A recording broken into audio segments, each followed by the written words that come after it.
A big thanks to Upstart for sponsoring this video. It's hard to believe that it's been 4 years since Watch Dogs 2 released in 2016 and 7 years since the E3 demo of the original that was later found to be running on a NASA supercomputer, but Watch Dogs Legion is finally upon us. The setting of near-future London is such a welcome change for not only the series, but video games as a whole, as not too many open-world games set in the modern day are brave enough to stray away from the wide appeal of the American streets. This change wasn't just surface level either, as players are free to visit famous landmarks, explore the distinct boroughs, listen to preposterous slang, and finally drive on the correct side of the road. The developers even nailed the culture of the British people themselves, as every enemy you face won't even use their gun unless you pull yours first. The premise is that a terror attack in the city drives the government to allow a private security force to occupy the streets, unsurprisingly, turning London into an authoritarian police state. This leads hacktivist group DedSec to start an aggressive recruitment drive and fight back against this oppressive private army. This, for the most part, is all you need to know about the story. Watch Dogs Legion is arguably the most ambitious project that Ubisoft has undertaken to date, doing away with the main character entirely and instead promising to allow players to assume control of any person on the street who they can convince to join their cause. Admittedly, I initially thought this was absolute bullshit, but Ubisoft sure did make me look like an absolute simpleton. Recruiting people is as simple as walking up to them on the street, finding out what they want, doing a short side quest, then enjoying a new member in your growing team. Each recruit has unique weapons and abilities, like a drone expert, having access to late game equipment early, or an actor being able to summon a blazingly fast ride. My favorite recruit was a construction worker called Billy, and after an appropriate change of clothes, has now evolved into the colonizer.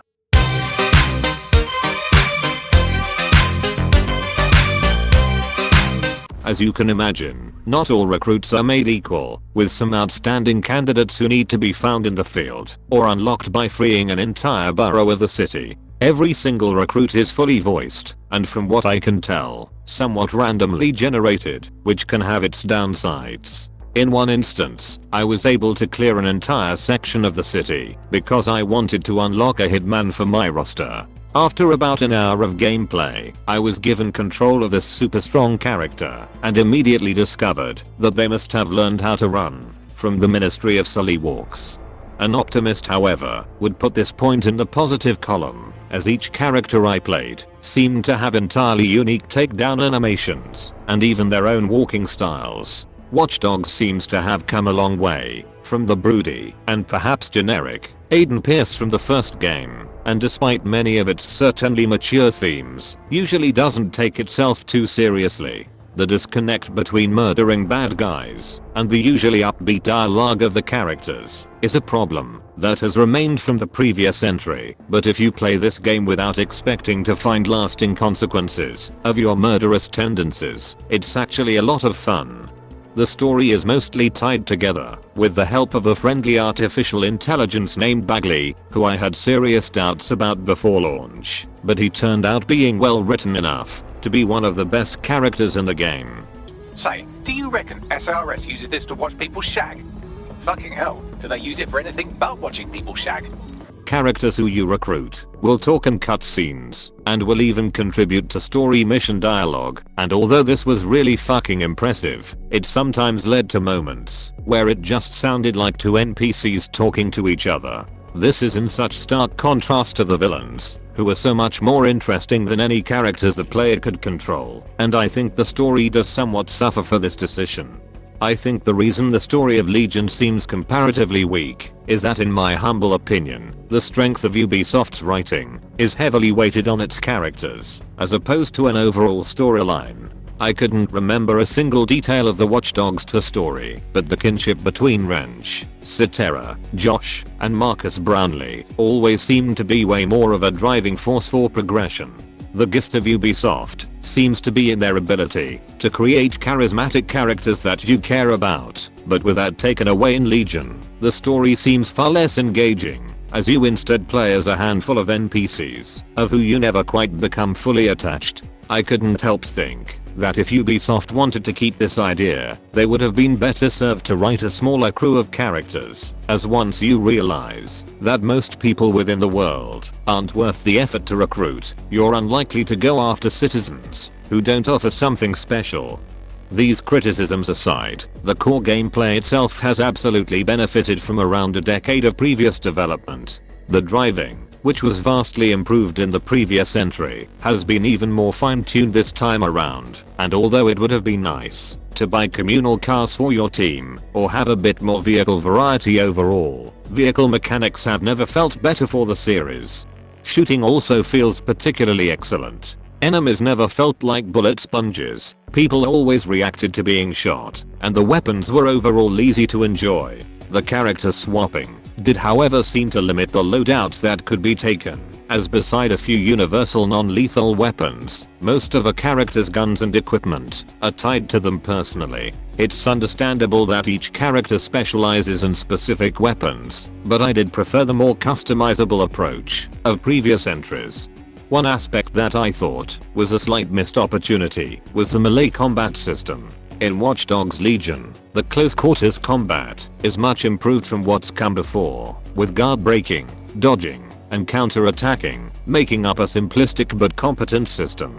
It was just hard to not think about how much better it could have been if there was just a slight bit more depth, even if they outright copied the homework from the developers who worked on their Assassin's Creed titles. The hand-to-hand combat system is in no way bad by any means, but I found it lacking just enough complexity to want to start a hand-to-hand only playthrough. Ultimately, I always enjoyed the combat, but something I didn't appreciate were the sequences using drones and spider bots. Watch Dogs Legion has controllable gadgets that can help break into inaccessible areas or to more safely take out people who you might prefer to be unconscious. Although I appreciated their addition, I personally found it much more enjoyable for a loud and combative approach. The problem, however, is there were often instances where you absolutely needed to use these robots to get past certain points, and it would have been nice to have more freedom to tackle these levels however I saw fit. These sections weren't really something I enjoyed, but I could very likely be in the minority. In the visual department, this game looks absolutely fucking beautiful. This was my first exposure to ray tracing, and those fuckers at Nvidia have made me want to inject this shit directly into my brain. I wouldn't exactly say that this is next gen graphics by any means, but I'd certainly consider this to be peak current gen at the very least. This is probably a good time to mention that I recently sold my previous PC, and for the first time since 2014, built an entirely new setup, and after staying up until 5 in the morning refreshing an online retailer, I was lucky enough to play this on a brand new 3080. 3 guesses as to why I wanted to upgrade.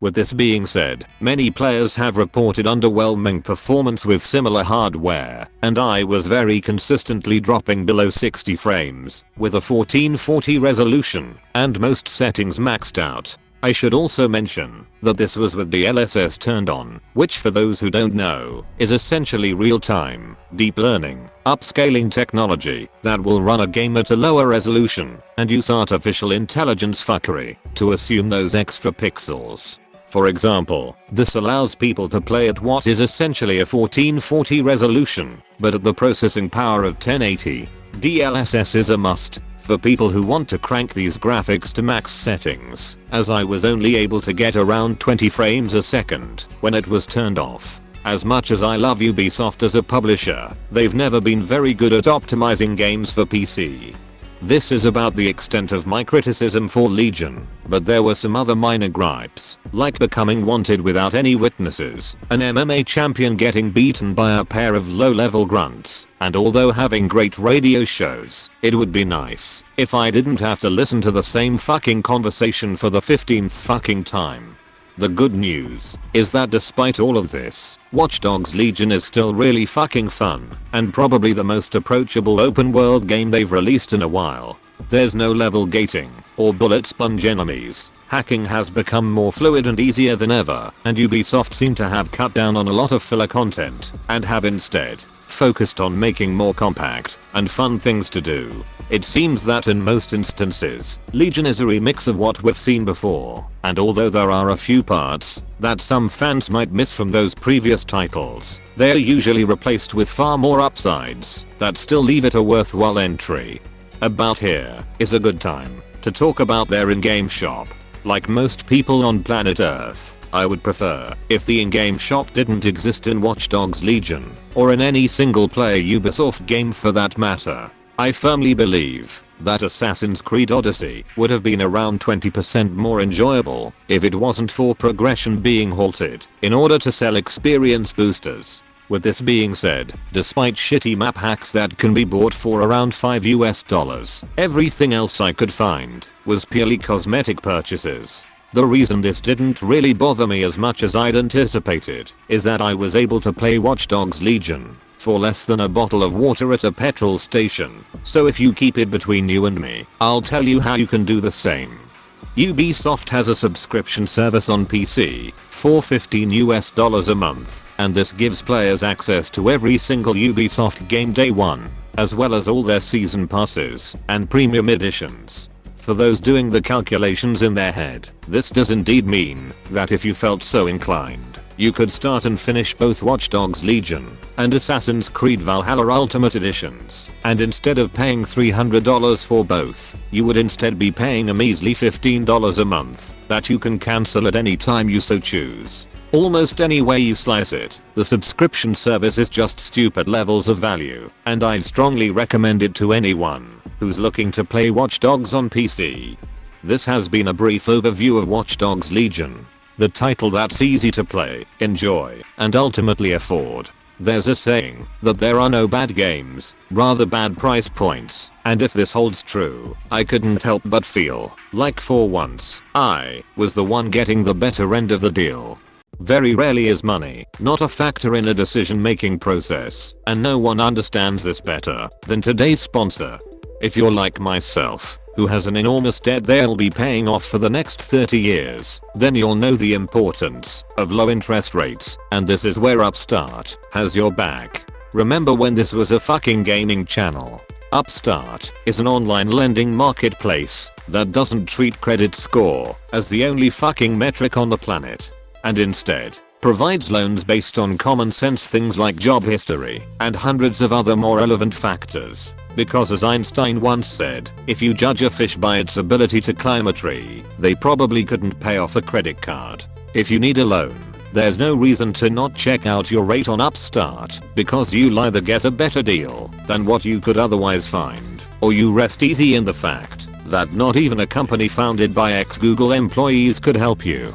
Checking your rate is shorter than the average YouTuber doing their intro, and it's helped over 400,000 people both achieve their financial goals and avoid the kind of lenders who are likely to break your legs. So go to upstart.com/degenerate to find out why Trustpilot thinks they're top shit, or just use the link in the description like a normal fucking person. Upstart. It's time to get that bread, gamers.